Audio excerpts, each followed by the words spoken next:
నరహంతగా Jogi Ramesh arrest సక్రమే అన్నారు Settibalija corporation chairman Kodipudi Satyababu.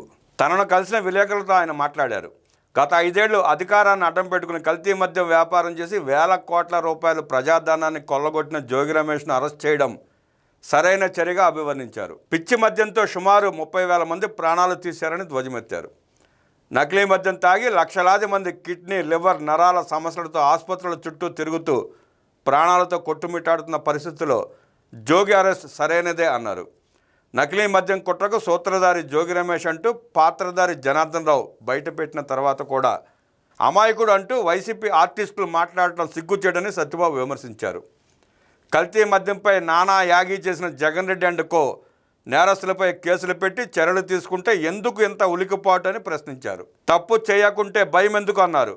YCP హయాంలోనే కల్తీ మద్యం తయారు చేశామని, జోగి రమేష్ సహకారంతోనే చేశామని చెప్తే వైకాపాకు సిగ్గు అనిపించడం లేదా అన్నారు. ఇంతటి కుట్రకు పాల్పడి ఇప్పుడు ప్రజలను తప్పుదోవ పట్టించేలా మాట్లాడడానికి వైసీపీ నేతలు సిగ్గుపడాలన్నారు.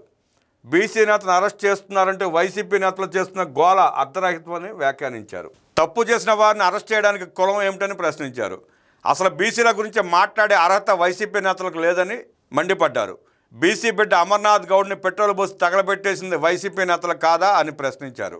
అప్పుడు కులం ఎక్కడికి పోయిందని సత్యబాబు మండిపడ్డారు. బీసీ నాయకుడు తోట చంద్రను నడి రోడ్డుపై కోడిని కోసినట్లుగా వైసీపీ నేతల పేక కోసి చంపేస్తే ఆ పార్టీ వారంతా ఎక్కడున్నారని ప్రశ్నించారు. వైసీపీ 5 ఏళ్ల పాలనలో దాదాపు 30 మంది బీసీ నేతలను వైసీపీ అరాచక శక్తులు అధికారికంగా చంపేశారని గుర్తు చేశారు. అప్పుడు లేవని నోళ్లు, అప్పుడు మాట్లాడని ఈ బీసీ నాయకులు ఇవాళ బీసీ కార్డు తీసి జోగి రమేష్ని రక్షించే ప్రయత్నం చేస్తున్నారంటూ మండిపడ్డారు.